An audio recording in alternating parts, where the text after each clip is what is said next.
Your Honor, I cannot exactly recall kung talagang naka-appoint yun or hindi, but usually when he visits me, ganun po ang proseso.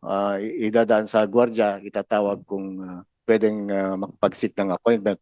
Because as I recall, Your Honor, during the time when I was the Chief PNP, talagang maraming bisita and nagiging extension na rin po yung official residence ko as part of my office in So matagal entertainment mo case. nang kilala si Mayor Kalugay?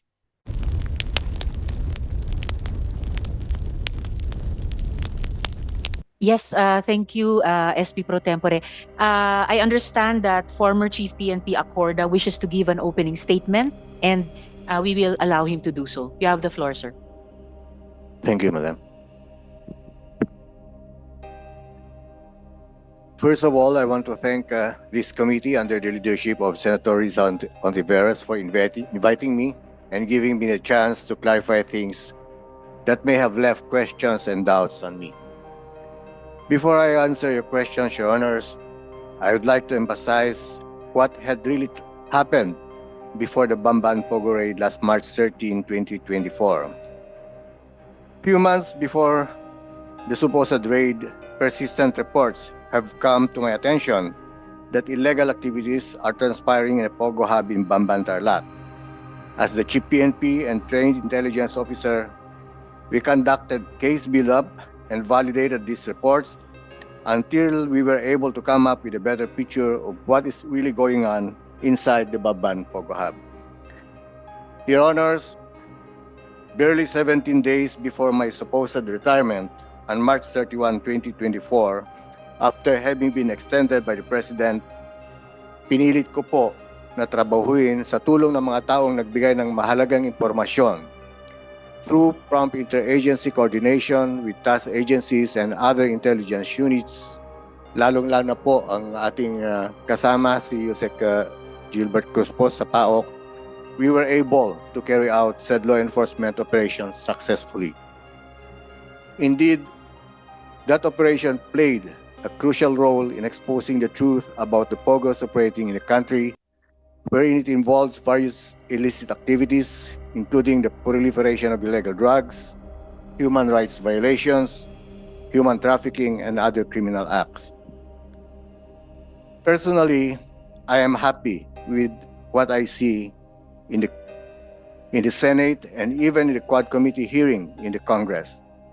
The public is becoming increasingly aware of the significant role that illegal Pogo operations play in various criminal activities across the country. At this point, Your Honor, may I clarify the photos of me with some persons of interest that have surfaced during the previous Senate hearing. As with regards to the photo with Mr. Tony Yang, una ko po nakita at nakilala si Mr. Tony Yang last December 2020 nung ako po ay naging Deputy Regional Director for Administration ng Police Regional Office 10 in Cagayan de Oro City. I met him acting in my capacity as the DRDA in some official and social occasions, him being a member of a local Filipino-Chinese Business Chamber of Commerce. Sumunod po ay nung ako po ay naitalaga bilang Regional Director ng nasabing rehiyon noong November 2021. Masasabi ko po ng aming pag-uusap ay patungkol sa seguridad at peace and order ng rehiyon and to promote conducive business environment. I met him not on personal basis, but him representing a business group in Cagayan de Oro City.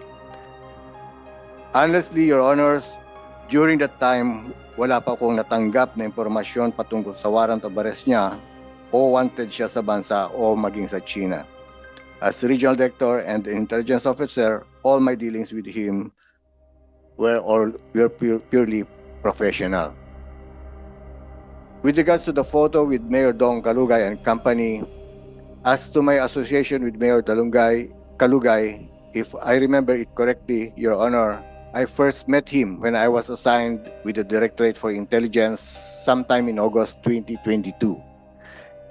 He was inviting me then to be their guest of honor and speaker for their incoming town fiesta in Sual, of which I respectfully declined.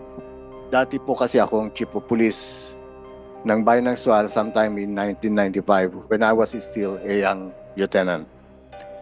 Until my appointment as the 29th Chief of the Philippine National Police last April 24, 2023, Your Honors, for the first few months after having been appointed as the new Chief PNP, several personalities such as businessmen, local politicians whom I have formerly met, former colleagues and friends have visited me to extend their felicitations.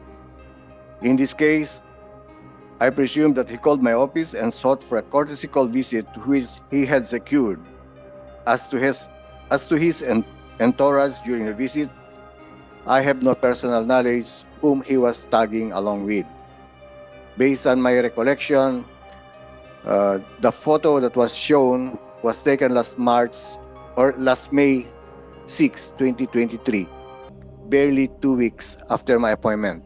And as I recall, marami po akong bisita during that time, hindi lang po ang grupo ni Mayor Kalugay. I hope this explanation clarifies any misunderstanding and dispels any doubts regarding my character. And Your Honors, once again, thank you very much for this opportunity. If there are other questions that needs to be clarified, I am ready to answer them, Your Honor. Madam Chair, if I may. Yes, SP Pro Tempore, but before I call the SP Pro Tempore, una po, former Chief PNP Acorda, before my follow-up question sa inyong statement, at least importante po na ibinalita nyo sa aming komite yung naging papel nyo, leadership and approval of that successful raid in the Bamban Tarlac Pogo Hub.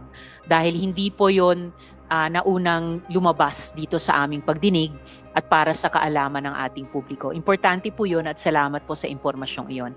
So for follow-up questions, I'll call first the SP Pro Tempore. Sa sinabi ni Senator Risa, I would like to commend the former Chief PNP for initiating the second raid during his tenure as Chief PNP dito sa Bamban, together with the assistance of the PAOK-TF. Am I correct? All right. General Acorda, how long did you know Mr. Tony Yang? At ano talaga ang pagkatao nito? Your Honors, as I stated, una ko siya nakilala nung naging DRD ako, and yung pagkatao niya po, I've heard about his relationship, about his brothers, and sa negosyo po doon sa Cagayan de Oro, I understand marami po siyang negosyo doon. Kasama na po yung pagpaparating po ng bigas po, Your Honor. Pagpaparating ng bigas, pag-smuggle? Well, whether it's smuggled or not, Your Honor, I cannot qualify that. Maybe it's up for the... All right. How did he seek an appointment to your office? Usually, Your Honor, when I was in Region 10, we have direct contact because I gave him my calling card, and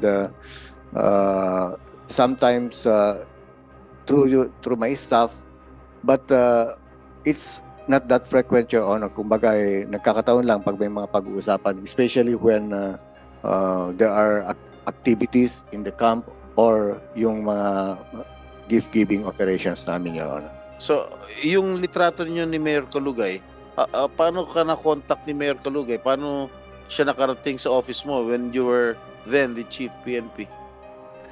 The same way, Your Honor, kasi may gate po kami doon.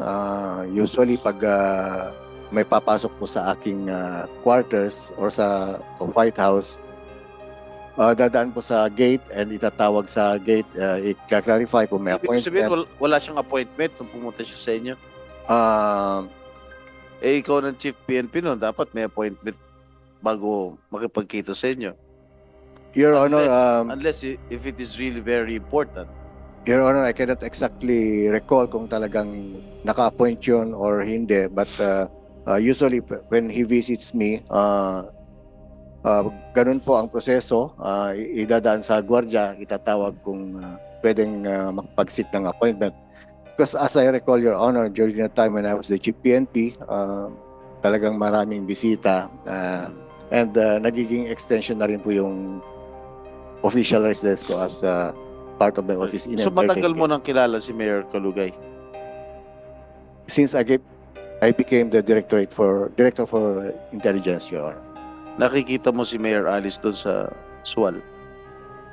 I never went to Swal during his term as mayor, Your Honor. And Ano narinig mo hindi. sa kanilang dalawa? um, Meron ka ba narinig? aside from the blood, Your Honor, wala na po akong Oh, personal knowledge, Your Honor. wala na talaga.